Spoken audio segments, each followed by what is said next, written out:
Hi, this is Ray. See this little fellow right here? He's the #1 cause for colony collapse disorder, deformed wing virus, and other viruses that are spread. We need to talk about why we test for Varroa as beekeepers. I think my favorite way to explain this is to use cancer as an illustration.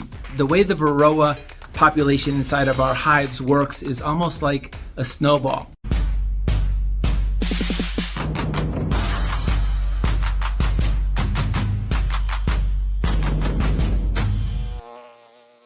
This is a mite that affects all of our bee colonies in the United States now. I tell my beekeepers that take my classes, by the way, you can have a link to my classes in the description if you're interested, that if you are a beekeeper, you are also a Varroa mite manager, that the two things go hand in hand. But it's the most dreaded task of beekeepers. None of us like it. As a matter of fact, when my bees see this little cup coming with this little container of alcohol, they probably start running the other way, because unfortunately one of the hardest things to do as a beekeeper that loves bees is to do an alcohol wash, but it's still the most reliable way to test your Varroa level of mites inside of your colony. Today I want to talk about the Varroa mite, and I want to talk about just one thing in particular. Why do we test for Varroa in our colonies? And a lot of beekeepers, they don't test for Varroa. They skip over it. And one of the things that I hear a lot, which is concerning to me, is, well, I don't see any mites on my bees. Even though everybody else's bees have Varroa, mine don't. The fact of the matter is, if you see Varroa, you've got a high infestation. The reason is that the Varroa mite usually grabs onto the underside of the bee where you're not able to see it. If you see Varroa on the top of your bees, then you probably have a high infestation. In other words, all the primary feeding areas for the Varroa are already taken, and so they've moved over to the top to try to find another place. You can't rely on visual. So it's very important that we test. And today I want to just give you an understanding of the importance of the why of why we test for Varroa. I think my favorite way to explain this is to use cancer as an illustration. And I just want to say right up front, I've lost a parent to cancer. And so I know that maybe using cancer can be difficult for some people. But I think it's the best way to kind of illustrate the importance of testing for Varroa so that you can determine the right course of action. Because like any disease, cancer included, there's different levels. And here's how I illustrate it.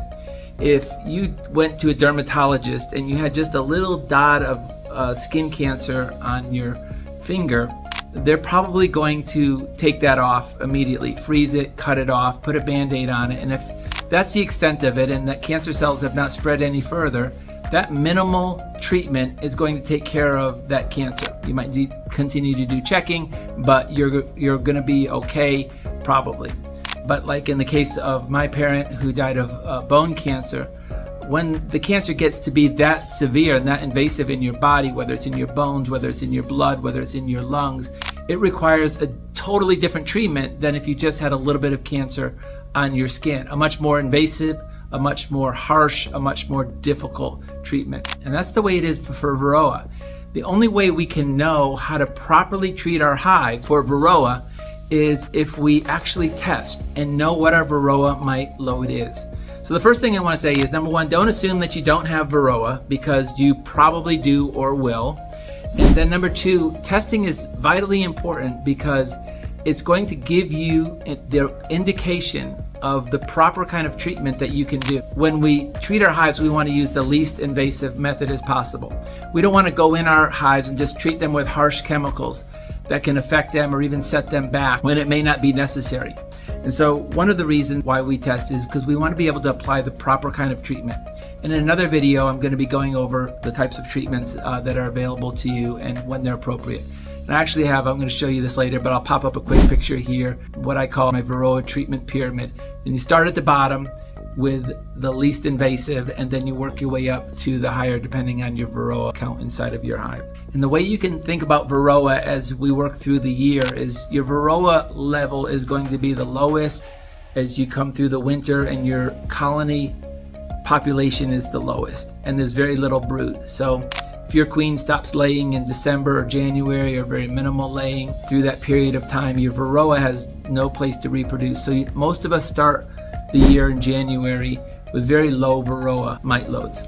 our bee population, as it begins to increase, and the Varroa mite population inside of our hive is also going to increase with the Varroa. And so we're going to see an increase in mites as the year goes on. And the way the Varroa population inside of our hives works is almost like a snowball. So if you took a little snowball and you put it on the side of a mountain and started rolling it down, as the season rolls through, the Varroa begins to get bigger and bigger, and every time that snowball gets bigger, it takes on more and more snow and continues to grow and grow.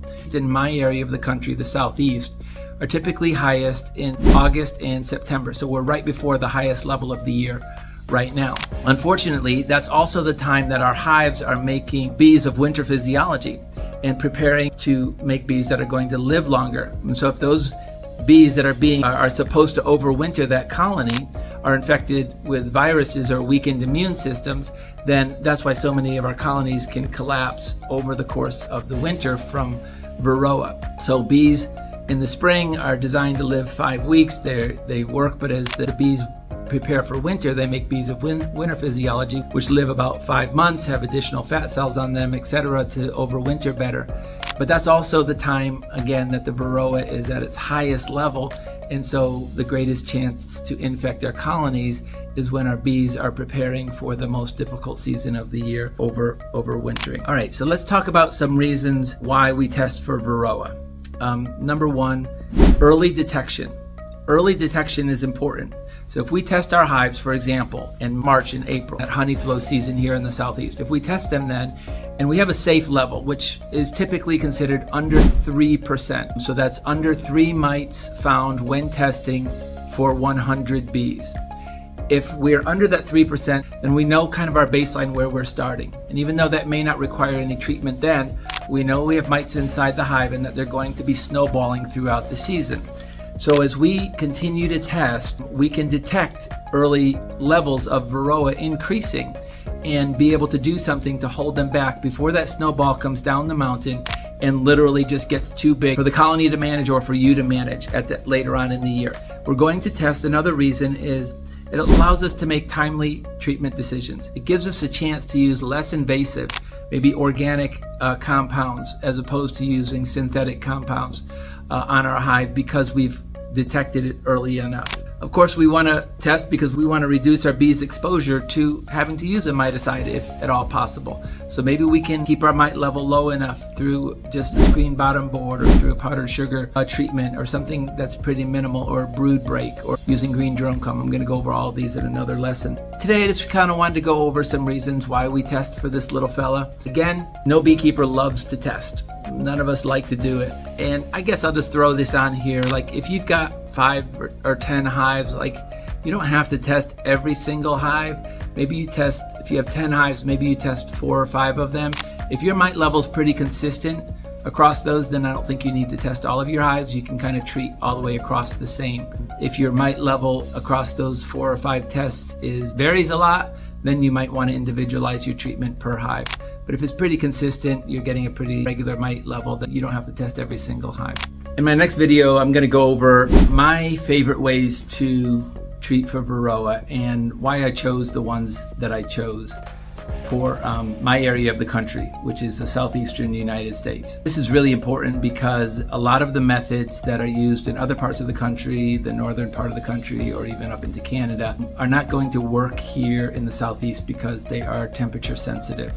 And so I'm going to go over some of those and give you an overview of different ways that you can treat your hives for mites, including my favorites. This is Ray from Honey Top Bees. I just want to encourage you, would you mind doing me a favor and like my channel and also subscribe to my channel?